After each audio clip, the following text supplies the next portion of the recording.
എല്ലാവർക്കും നമസ്കാരം. സക്കറിയ പ്രവാചകന്റെ പുസ്തകം 3-ാം അധ്യായത്തിനകത്തോട്ട് വന്നു കഴിയുമ്പോൾ നമ്മൾക്ക് അവിടെ ഒരു കാര്യം കാണുവാനായിട്ട് കഴിയും. അവിടെ എന്താണെന്ന് വെച്ചാൽ മഹാപുരോഹിതനായ യോശുവ യഹോവയുടെ ദൂതന്റെ മുൻപിൽ നിൽക്കുകയായിരുന്നു. അപ്പോൾ അവനെ കുറ്റം വിധിക്കുവാൻ വേണ്ടിയിട്ട് അവൻ്റെ വലതുഭാഗത്ത് ആരും കൂടെ നിൽപ്പുണ്ടായിരുന്നു? സാത്താനും കൂടെ നിൽപ്പുണ്ടായിരുന്നു. എന്നാൽ അവിടെ സാത്താൻ വാ തുറന്നതായിട്ട് പറയുന്നില്ല. യഹോവയാം ദൈവം അപ്പോൾ തന്നെ പറയുകയാണ്, സാത്താനോട് പറയുകയാണ്, യഹോവയായ ദൈവം നിന്നെ ഭത്സിക്കുന്നു. എന്നിട്ട് അടുത്തത് എന്താണ്? യെരുശലേമിനെ തിരഞ്ഞെടുത്തിരിക്കുന്ന യഹോവയായ ദൈവം നിന്നെ ഭത്സിക്കുന്നുവെന്നും സാത്താനോട് അവിടെ പറയുകയാണ്. എന്ന് വെച്ചാൽ ദൈവത്തിന് അറിയാം ഈ സാത്താൻ എന്തിനാ അവിടെ വന്ന് നിൽക്കുന്നത്. അവനൊരൊറ്റ കാര്യത്തിന് ദൈവത്തിൻ്റെ അടുത്ത് വരത്തുള്ളൂ. എന്തിനാ?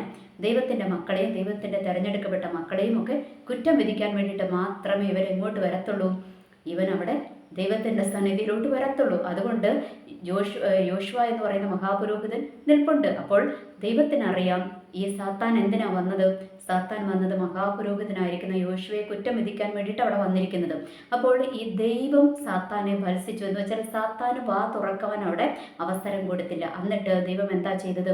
ദൈവം പറഞ്ഞു ജോഷുവയെ അവൻ്റെ വസ്ത്രം മാറ്റാൻ പറഞ്ഞു. എന്തിനാ വസ്ത്രം മാറ്റാൻ പറഞ്ഞു? ജോഷുവയുടെ വസ്ത്രത്തിൽ എന്തുണ്ടായിരുന്നു? ചെളി പുരണ്ട വസ്ത്രമായിരുന്നു അവൻ ധരിച്ചത്. എന്ന് വെച്ചാൽ അവൻ്റെ ആ ഒരു വസ്ത്രം കാണിക്കുന്നത് എന്താണ്? ആ ഒരു പാപഭംഗിരമായ സ്വഭാവത്തെ കാണിക്കുന്നത്. അകൃത്യം എന്ന് അവിടെ പറഞ്ഞിരിക്കുന്നത്. നിന്റെ അകൃത്യം മോചിച്ച് തന്നിരിക്കുന്നുവെന്നും താഴോട്ട് വായിക്കുമ്പോൾ പറയുന്നുണ്ട്. അപ്പോൾ ആ ഒരു പാപഭംഗിരമായൊരു വസ്ത്രമാണ് അവിടെ ധരിച്ചിരിക്കുന്നത്. അതിന് വചനപണ്ഡിതന്മാർ പറയുന്നത് അത് യെരുശലേമിൻ്റെ പാപത്തെക്കുറിച്ചാണ് അത് അവിടെ പ്രസൻറ്റ് ചെയ്തിരിക്കുന്നത് എന്നാണ്. ഓക്കെ, അപ്പോൾ എന്തായാലും പാപം പുരണ്ട ഒരു വസ്ത്രമാണ് ആര് ധരിച്ചിരിക്കുന്നത്? ജോഷുവ ധരിച്ചിരിക്കുന്നത്. അതുകൊണ്ട് എന്ത് ചെയ്യണം? യോശുവയുടെ ആ ഒരു കറ പുരണ്ട ചെളി പുരണ്ട വസ്ത്രം മാറ്റിയിട്ട് അവന് വെണ്മയുള്ള വസ്ത്രം ധരിപ്പിക്കുവാനായിട്ട് ദൈവം ആർക്ക് കൽപ്പന കൊടുത്തിരിക്കുക? അവിടെ നിന്നിരിക്കുന്ന ദൂതന്മാർക്ക് കൽപ്പന കൊടുത്തിരിക്കുക. എന്നിട്ടോ അവർ വെണ്മയുള്ള വസ്ത്രം ധരിപ്പിക്കുക മാത്രമാണോ ചെയ്തത്? അല്ല, ജോഷുവയുടെ തലയിൽ എന്ത് ചെയ്തു? ഒരു മുടിയും കൂടെ ധരിപ്പിച്ചു. എന്ന് വെച്ചാൽ ദൈവം തിരഞ്ഞെടുത്ത ദൈവത്തിൻ്റെ മഹാപുരോഹിതൻ.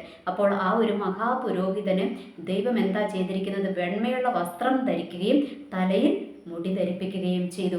അപ്പോൾ അങ്ങനെ യോശുവയെ ദൈവത്തിൻ്റെ ആ ഒരു തെരഞ്ഞെടുക്കപ്പെട്ട പാത്രമാക്കി ദൈവം അവിടെ വിശദീകരിച്ചൊരു പാത്രമാക്കി ദൈവം അവിടെ നിർത്തുവാനായിട്ടിടയായി. എന്നിട്ടോ ഈ സാത്താനോട് പറയുക, ഇവൻ ആരാ? ഇവൻ സാധാരണക്കാരനൊന്നും അല്ല. ഇവൻ ആരാണ്?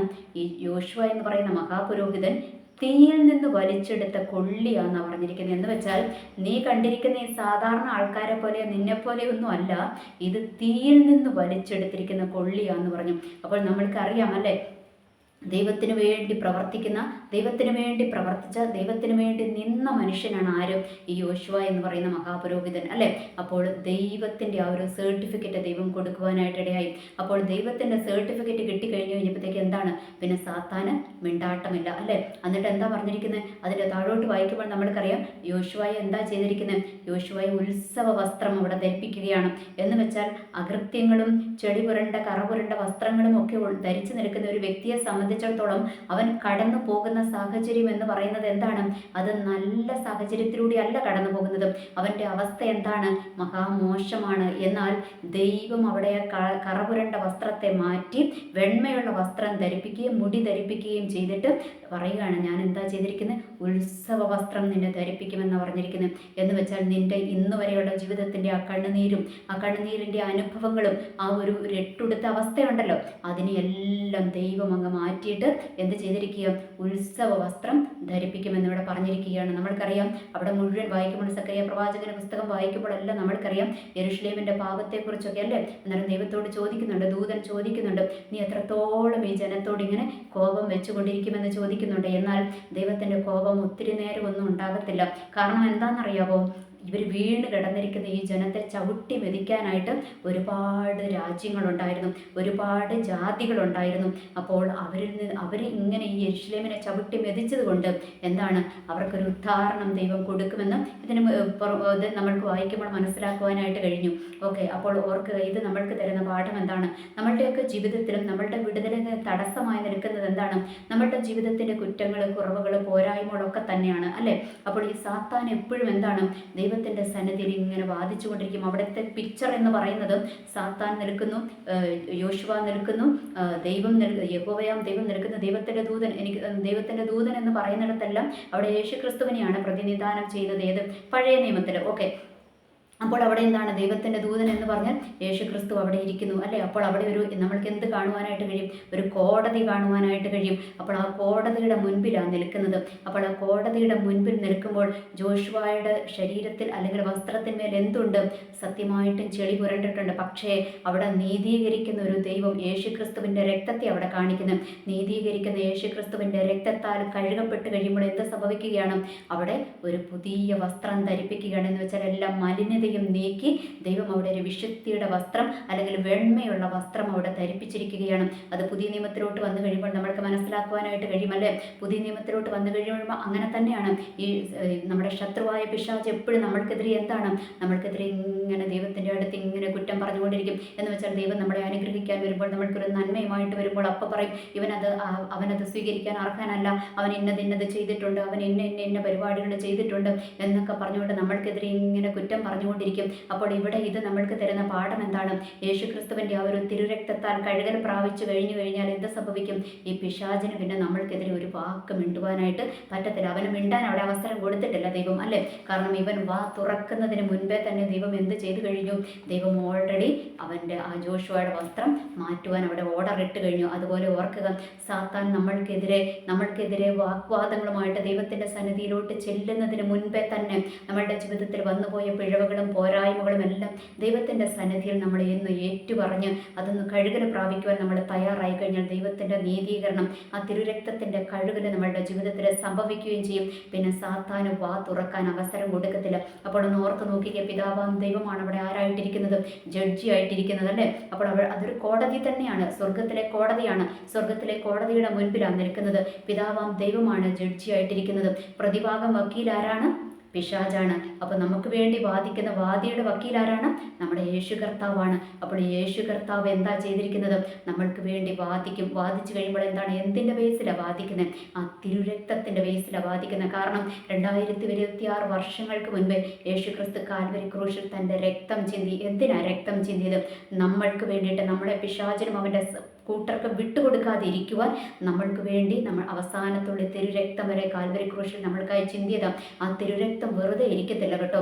അത് വെറുതെ ചിന്തിയതല്ല, അത് അനുനിമിഷം നമ്മളെ കഴുകിക്കൊണ്ടിരിക്കുകയാണ്. അപ്പോൾ നമ്മൾ എന്ത് ചെയ്യണം? ആ കൃപാസനത്തോട് അടുത്ത് ചെല്ലണം. എന്ന് വെച്ചാൽ ദൈവത്തോട് നമ്മൾ അടുത്ത് ചെന്ന് കഴിയുമ്പോൾ ആ തിരുരക്തത്തിൻ്റെ കഴുകൽ നമ്മളുടെ ജീവിതത്തിൽ വരും. അത് വന്നു കഴിയുമ്പോൾ ദൈവം നമ്മളെ ആ രക്തത്താൽ കഴുകി നമ്മളെ ശുദ്ധീകരിക്കപ്പെട്ടവരായിട്ട് നിൽക്കുകയാണെങ്കിൽ ഈ സാത്താൻ എന്ത് ചെയ്യാൻ പറ്റത്തില്ല?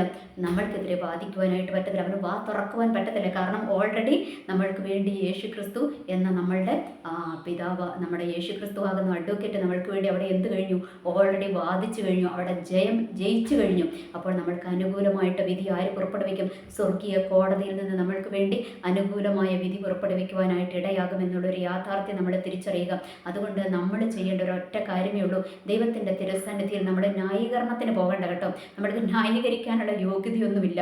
അതുകൊണ്ട് നമ്മൾക്കറിയാം നമ്മൾ പാപം ചെയ്തിട്ടുണ്ടോ എന്നും, അല്ലെങ്കിൽ നമ്മളുടെ ജീവിതത്തിൽ കുറവുകളും തെറ്റുകളൊന്നും പറ്റാത്ത ആരുമില്ല. ജീവിതത്തിൽ തെറ്റുകളും കുറ്റങ്ങളും കുറവുകളും പോരായ്മകളും എല്ലാം നമ്മളുടെ ജീവിതത്തിൽ വന്നിട്ടുണ്ട് അല്ലേ. അപ്പോൾ അതുകൊണ്ട് അത് സാത്താൻ നമ്മളെ കുറ്റം വിധിക്കുന്നതിന് മുൻപേ യേശുക്രിസ്തുവിൻ്റെ രക്തത്താൽ കഴുകൽ പ്രാപിച്ച് നിന്ന് കഴിഞ്ഞാൽ സാത്താന് നമ്മൾക്കെതിരെ വാ തുറക്കുവാനായിട്ട് കഴിയത്തില്ല. അപ്പോൾ സ്വർഗീയ കോടതിയിൽ നിന്ന് നമ്മൾക്ക് എന്ത് വരും? നമ്മൾക്ക് അനുകൂലമായ വിധി പുറപ്പെടുവാനായിട്ട് ഇടയാകും. അതിനുവേണ്ടി യേശുക്രിസ്തുവിൻ്റെ രക്തം നമ്മൾക്ക് വേണ്ടി വാദിച്ചു കൊണ്ടിരിക്കുമെന്നുള്ളൊരു യാഥാർത്ഥ്യം നമ്മൾ തിരിച്ചറിയുക. അതുകൊണ്ട് ഓർക്കുക, നമ്മളുടെ ജീവിതത്തിൽ വിടുതലുകൾക്ക് തടസ്സമായി നിൽക്കുന്നത് എപ്പോഴും നമ്മളുടെ ജീവിതത്തിൻ്റെ കുറവുകളോ പോരായ്മകളോ ഒക്കെ തന്നെ ആയിരിക്കും. അതുകൊണ്ട് നമ്മൾ എന്ത് ചെയ്യണം? അനുനിമിഷവും യേശുക്രിസ്തുവിൻ്റെ രക്തത്താൽ ഒരു കഴുകൽ പ്രാപിക്കണം. എല്ലാ ദിവസവും ദൈവത്തോട് പറയണം അല്ലേ. വൈകുന്നേരം പ്രാർത്ഥിക്കാനിരിക്കുമ്പോൾ പറയണം, കർത്താവേ അങ്ങയുടെ ആ രക്തത്താൽ എന്നെ ഒന്ന് കഴുകണമേ, ഞങ്ങളെ ഒന്ന് ശുദ്ധീകരിക്കണമേ. ഞങ്ങളുടെ ജീവിതത്തിൽ ഈ നിമിഷം വരെ വന്നു പോയ പാപങ്ങൾ അല്ലെ, രാവിലെ തൊട്ട് വൈകുന്നേരം വരെ നമ്മളുടെ ജീവിതത്തിൽ എന്തെല്ലാം പാപങ്ങൾ വന്നിട്ടുണ്ട്. നോട്ടം കൊണ്ട്, വിചാരത്താൽ, വാക്കാൽ, പ്രവൃത്തിയാൽ, അല്ലെ, നമ്മുടെ മനസ്സുകൊണ്ട് നമ്മൾക്ക് മറ്റുള്ളവരോട് ദേഷ്യം തോന്നിക്കഴിയുമ്പോൾ, മനസ്സുകൊണ്ട് വേറൊരാളെ നമ്മൾക്ക് കൊല്ലുവാനുള്ള ഒരു ഒരു ഒരു ഒരു ഒരു ഒരു മനസ്സ് നമ്മൾക്കുണ്ടെങ്കിൽ അതിൻ്റെ അർത്ഥം നമ്മൾ കൊലപാതകങ്ങളായി എന്ന് തന്നെയാണ്, അല്ലേ? അപ്പോൾ നമ്മളത് ദൈവത്തിൻ്റെ സന്നിധിയിൽ ഏറ്റു പറഞ്ഞു കഴിയുമ്പോൾ നമ്മളെ കഴുകുന്ന ഒരു ദൈവമാണുള്ളത്. എന്ന് വെച്ചാൽ ദൈവത്തിൻ്റെ വചനം അത് പറയുന്നുണ്ട്. നിങ്ങളുടെ പാപം എത്ര കടും ചുവപ്പാണെങ്കിലും ഞാനത് ഹിമം പോലെ വെളുപ്പിക്കും. പിന്നെ എന്താണ്? നമ്മളുടെ പാപങ്ങൾ ഏറ്റു പറഞ്ഞു കഴിഞ്ഞാൽ നമ്മളോട് ക്ഷമിക്കുന്ന, നമ്മളെ തിരുരക്തത്താൽ കഴുകുന്ന ഒരു ദൈവമാണ് നമ്മൾക്കുള്ളത്. അത് ദൈവത്തിൻ്റെ വചനം നമ്മൾക്ക് ഉറപ്പ് തരുന്നതാണ്. അതുകൊണ്ട് ആ വചനത്തിൻ്റെ കഴുകൽ, ആ തിരുരക്തത്തിൻ്റെ കഴുകൽ നമ്മളുടെ ജീവിതത്തിൽ ഒന്ന് സംഭവിച്ചു കഴിഞ്ഞാൽ നമ്മൾക്ക് ഇന്നലെ വരെ മുടങ്ങിക്കിടന്നിരിക്കുന്ന സകല നന്മകൾക്കും ദൈവം ഒന്നൊന്നൊന്നായിട്ട് വിടുതലുകൾ നമ്മളുടെ ജീവിതത്തിൽ തരുവാനായിട്ടിടയാകും. ഓർക്കുക, നമ്മളുടെ ജീവിതത്തിൽ വെറുതെ നന്മകൾ തടയപ്പെടത്തില്ല കേട്ടോ. നന്മകൾ തടയപ്പെടുന്നുണ്ട് എങ്കിൽ അതിൻ്റെ അർത്ഥം നമ്മളുടെ ജീവിതത്തിൻ്റെ കുറവുകളും പോരായ്മകളുമായിരിക്കും ഒന്ന്. ഇനി രണ്ടാമത്തത് എന്താണ്? രണ്ടാമത്തത് ദൈവത്തിൻ്റെ സമയമായിട്ടുണ്ടാകത്തില്ല. ഓക്കെ, അപ്പോൾ മിക്കപ്പോഴും നമ്മൾക്കറിയാം ഇന്ന് ലഭിക്കേണ്ട നന്മ ഇന്ന് നമ്മൾക്ക് ലഭിക്കാതിരിക്കുന്നുണ്ട് എങ്കിൽ അതിൻ്റെ അർത്ഥം ദൈവത്തിൻ്റെ ആ ഒരു തിരുരക്തത്തിൻ്റെ കഴുകൽ നമ്മളുടെ ജീവിതത്തിൽ വന്നിട്ടില്ല എന്ന് തിരിച്ചറിഞ്ഞ് നമ്മൾ ദൈവത്തിൻ്റെ തിരുസന്നിധിയിൽ മുട്ടുമടക്കുക. ദൈവമേ, അങ്ങയുടെ രക്തം കൊണ്ടൊന്ന് കഴുകണമേ എന്ന് പറഞ്ഞു കഴിയുമ്പോൾ നമ്മൾക്ക് വേണ്ടി വാദിക്കുന്ന ഒരു യേശു കർത്താവുണ്ട് കേട്ടോ. അതുകൊണ്ട് ആ സ്വർഗീയ കോടതിയിൽ നിന്ന് നമ്മൾക്ക് എന്ത് ലഭിക്കും? അനുകൂലമായ വിധി നമ്മൾക്ക് വേണ്ടി പുറപ്പെടുവിക്കുവാൻ ഇടയാകും. ആ അനുകൂലമായ വിധി നമ്മൾക്ക് വേണ്ടി പുറപ്പെടുവിക്കണമെങ്കിൽ നമ്മൾക്ക് വേണ്ടി വാദിക്കുന്ന നമ്മുടെ അഡ്വക്കേറ്റായ യേശു ക്രിസ്തു മൗനമായിട്ടിരുന്നാൽ നടക്കുമോ?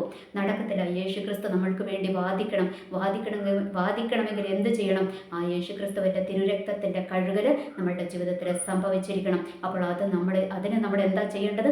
ദൈവത്തോട് നമ്മളുടെ പാപങ്ങൾ ഏറ്റുപറഞ്ഞ് അത് നമ്മൾ ഉപേക്ഷിക്കുവാനായിട്ട് തയ്യാറായി കഴിയുമ്പോൾ ദൈവം നിശ്ചയമായിട്ടും ദൈവത്തിൻ്റെ ആ തിരുരക്തം കൊണ്ട് നമ്മളെ കഴുകി നമ്മളുടെ കറപുരണ്ട വസ്ത്രങ്ങളെ മാറ്റി എന്താണ്? വെണ്മയുള്ള വസ്ത്രം നമ്മളെ ദൈവം ധരിപ്പിക്കും. ആ വെണ്മയുള്ള വസ്ത്രം ധരിപ്പിക്കുക മാത്രമാണോ? നമ്മളുടെ തലയിൽ എന്ത് വെക്കും? മുടി വെക്കും. മുടി വെക്കുക എന്ന് പറഞ്ഞാൽ അതിൻ്റെ അർത്ഥം എന്താണെന്നറിയാമോ? നമ്മളെ ദൈവത്തിൻ്റെ മക്കളായിട്ടങ്ങ് ദൈവം ഏറ്റെടുത്തു എന്നാണ് അതിൻ്റെ അർത്ഥം. അപ്പോൾ അത്രയും നമ്മളെ ഏറ്റെടുത്ത് അധികാരപ്പെടുത്തി ദൈവത്തിൻ്റെ മക്കളും എന്താ പറയുക, അവകാശികളും, സ്വർഗരാജ്യത്തിന് അവകാശികളുമാക്കി നമ്മളെ തീർത്ത് കഴിഞ്ഞാൽ പിന്നെ പിശാചിന് വാ തുറക്കാൻ പറ്റുമോ? വാ തുറക്കാൻ പറ്റത്തില്ല. അവൻ മിണ്ടാതിരുന്നോളും, അവന് എളിഫിനായി പൊക്കോളും എന്നുള്ളൊരു യാഥാർത്ഥ്യം നമ്മൾ തിരിച്ചറിയുക. നമ്മളുടെ ലോകത്തിലോട്ടൊന്ന് ഇറങ്ങി നോക്കിക്കേ. അങ്ങനെ തന്നെയല്ലേ ലോകത്തിലുള്ളവർ അവരുടെ ജീവിതത്തിൽ എത്ര തെറ്റുകളുണ്ടെങ്കിലും അതൊന്നും അവർ എന്താ പറയുക കണക്കിടത്തില്ലല്ലേ. നമ്മളെ ദൈവത്തിൻ്റെ മക്കളെ, ദൈവത്തെ ആരാധിക്കുന്ന മക്കളെ, പള്ളിയിൽ പോകുന്ന മക്കളെ, ദൈവത്തിൻ്റെ വചനം എടുക്കുന്ന മക്കളെ അവർ എപ്പോഴും നോക്കിക്കൊണ്ടിരിക്കുന്നത്. അവരെ കുറ്റം വിധിക്കാനിരിക്കും. അതിലും വലിയ തെറ്റ് ചെയ്തിട്ടായിരിക്കും അവർ നമ്മളുടെ നേരെ വിരൽ ചൂണ്ടുന്നത്. അത് ലോകത്തിൽ നടക്കുന്ന കാര്യമാണ്. പിശാചും ഇങ്ങനെ തന്നെയാണ് ചെയ്തുകൊണ്ടിരിക്കുന്നത്. പിശാച് വേറെ ആരെയും നോക്കത്തില്ല. പിശാച് നോക്കുന്നത് ദൈവത്തിൻ്റെ മക്കളെ നോക്കുള്ളൂ. ദൈവത്തിൻ്റെ മക്കളുടെ മേൽ കുറ്റം ആരോപിക്കാൻ മാത്രമേ ലോകത്തിലുള്ളവരും ഈ പിശാചിന് ശ്രമിക്കത്തുള്ളൂ എന്നുള്ളൊരു യാഥാർത്ഥ്യം തിരിച്ചറിഞ്ഞ് അവന് നമ്മളെ വിട്ടുകൊടുക്കാതെ നമ്മൾ എന്ത് ചെയ്തോണം? ദൈവത്തിൻ്റെ തിരുരക്തത്താൽ കഴുകൽ പ്രാപിക്കണം. ഇനി ദൈവത്തിൻ്റെ തിരുരക്തത്താൽ കഴുകൽ പ്രാപിച്ച് ദൈവം നമ്മളെ വെണ്മയുള്ള വസ്ത്രം ധരിപ്പിച്ചു കഴിഞ്ഞാൽ പിന്നെ ആർക്കെങ്കിലും വാ തുറക്കാൻ പറ്റുമോ? വാ തുറന്നിട്ട് വല്ല കാര്യമുണ്ടോ?